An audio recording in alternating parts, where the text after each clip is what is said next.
So in fact, in section 5.2, the author brings up this idea that we have rational functions, and it might feel like, oh, rational functions are brand new. But in fact, if you think back to our library of functions, we already know about the graph of two rational functions. We have y equals 1 over x and y equals 1 over x squared. Those are functions and graphs that we know from that family of functions world from earlier in the course. So example 4 then says, well, if we already know what those graphs look like, could we use that information about the graph of y equals 1 over x to graph other graphs that have the same kind of flavor? The answer is yes, as long as we also introduce some of those ideas of transformations, shifting, stretching, and reflecting. So let's go ahead and see how we can connect this new world to our old worlds. So in example 4, we're given the function g of x equals 2 divided by x plus 5. Well, once I look at this problem and I think about this in terms of a family of functions kind of idea, I know that this has an x to the first in the denominator. So I'm going to think about f of x, which is equal to 1 divided by x, as my base function. Well, y equals 1 over x, we had the graph there, and that graph was two swoops. And one swoop was hanging out in the first quadrant, and the other swoop was hanging out in the third quadrant. But when we were looking at this earlier in the semester, I made a comment about the fact that we had this idea of asymptotes, but we didn't make a big deal about it at that point because we didn't have the definitions. But now that we look at this, check out the fact that this graph is getting closer and closer and closer to the y-axis on both the left and the right-hand side, and we're swooping up in one place and swooping down in the other. That's what a vertical asymptote is all about. So in fact, f of x equals 1 over x has a vertical asymptote, and that vertical asymptote is x equals 0. And we also have the other kind of behavior.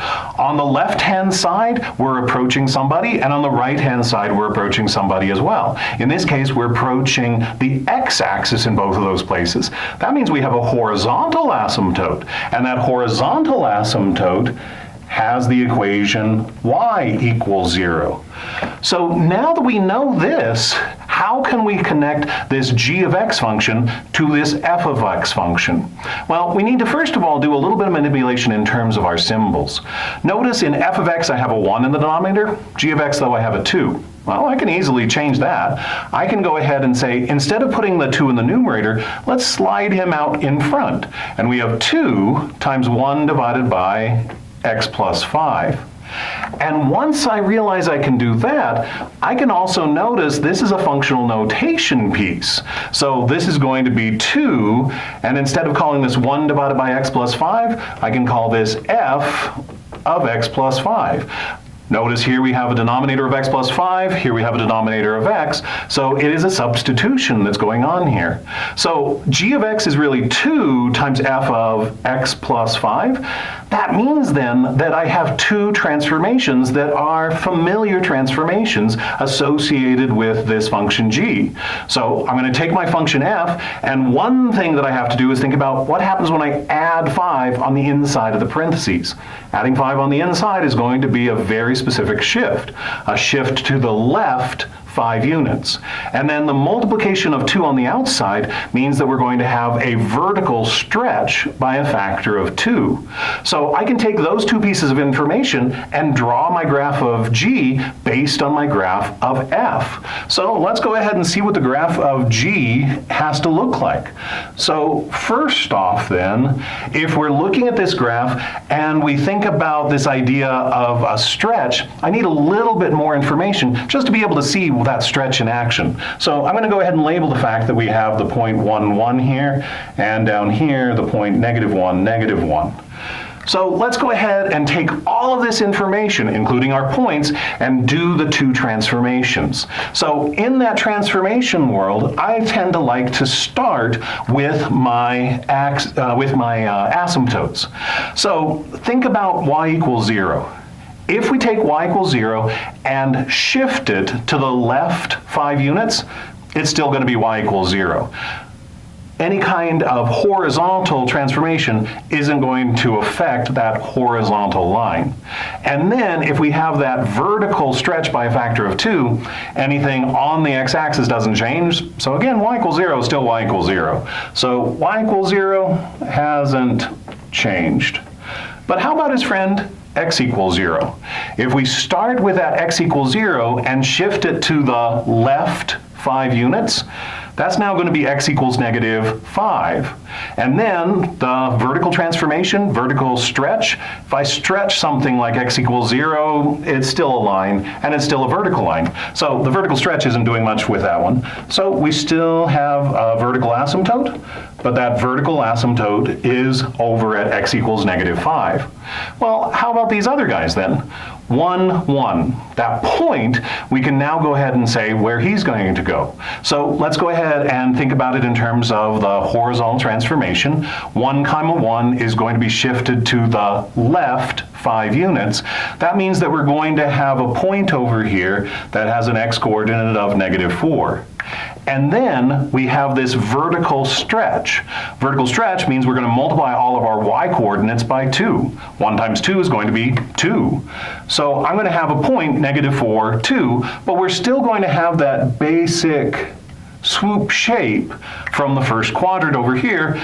It's shifted over a little bit, but it's still that same basic shape, and it goes through negative 4, 2 instead of 1, 1.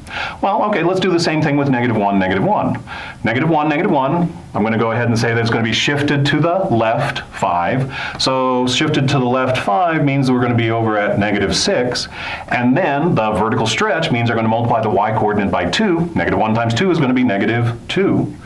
And again, we're going to have the swoop down over here that goes through that point, negative 6, negative 2. So now that we've used our old ideas from the family of functions and from transformations, we can write down a whole bunch of information about this graph. So first question, domain. What's the one x value that we're not using on this particular function? Negative 5. So the domain is going to be the set of all x values such that x is not equal to negative 5. Range, well, as you look at this particular graph, you're going to notice that we don't cross through our horizontal asymptote, and that's the only y value we don't use. We're approaching forever here, approaching forever here, so all of those other y values are being used, but we're not using 0. So we need to say something about that, and the easiest way is to simply once again use set builder notation, set of all y values, and to say we don't like 0. Well, now we're ready to write down all of our asymptotes. Now again, the author doesn't specify this every time, but every time you write down an asymptote, make sure you're thinking about the equations of those asymptotes. So the vertical asymptote, a vertical line that our graph approaches and swoops up or down forever near. Well, it's x equals negative 5. Horizontal asymptote. It's a horizontal line that our graph approaches, and it's only interested in the far left and the far right. Don't care about what's happening in the middle. So yeah, we have one of those as well. And y equals 0 is the equation for that horizontal asymptote. Once again, you either have a horizontal or an oblique asymptote. You can never have both. So if I tell you that we have a horizontal, we have to say then that there is none in terms of the oblique. So now that we've done that for this function, how about example 5? This time for example 5, notice that this h of x doesn't have an x to the first in the denominator. This time we have x squared. So our base function is going to have to change. So let's think about what that base function would be here. So I'm going to go ahead and call it f of x again, but let's do it 1 divided by x squared this time because our power here is 2. Well, again, we have a lot of information from our family of function world. I know that f of x equals 1 divided by x squared once again had 2 swoops, but this time the 2 swoops were in quadrants 1 and 2. Well, again, didn't talk about it in a lot of detail earlier, but now that we know about these things asymptotes, I know this graph has asymptotes. It has a vertical asymptote along the y-axis, which means we have x equals 0 as our vertical asymptote, and we have a horizontal asymptote along the x, which means that y equals 0 is our horizontal asymptote. Once again, we can plot some points. This point was 1, 1, and this point was negative 1, 1. So the question is, how is this function f related to this function h? This time I have to play a slightly different manipulation game to make this f of x stand out. So remember, whenever you have a fraction like this and your denominator happens to be a one-termed denominator, a monomial, you can take this kind of problem and rewrite the division. And instead of having one big numerator divided by that monomial, you can divide separately.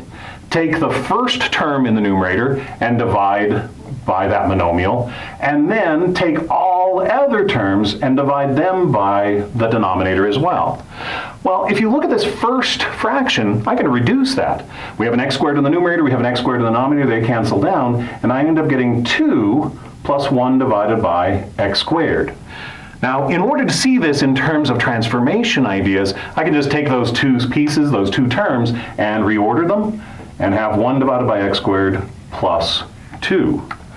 Well, 1 divided by x squared, that's our f of x.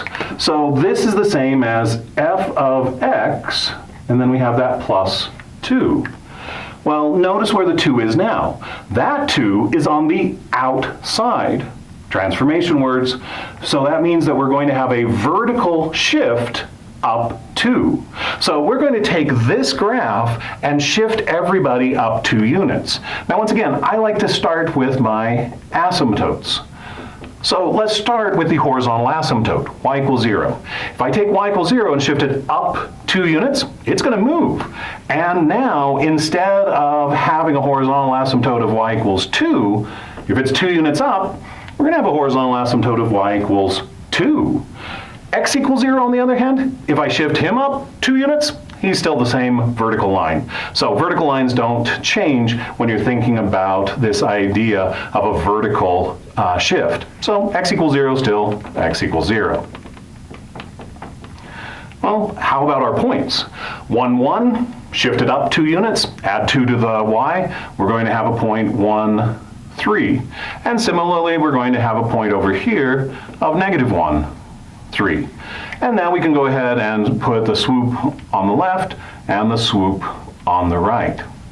Now that we have those two parts, we're ready to fill in the domain, range, and all of our asymptotes. Domain, once again, the only x value we can't use is 0. So we have the set of all x values such that x is not equal to 0. The range, once again, we knew y equals 1 over x squared actually never went below the x-axis, so that means that this h of x graph will never go below y equals 2. Well, that means then that our range is going to be the set of all y values such that y is greater than 2. And you'll notice that I didn't put the equal to, because we actually are never going to even touch that y equals 2. Everything's going to be completely above that y equals 2 line. So y is strictly greater than 2. Vertical asymptote, look for a dashed vertical line. We have a dashed vertical line, and its equation is x equals 0. Horizontal asymptote, looks like we have a dashed horizontal line there at y equals 2. So that's our horizontal asymptote. And once again, you either have a horizontal or you have an oblique. If we have a horizontal, we have to make the comment then, we don't have an oblique asymptote.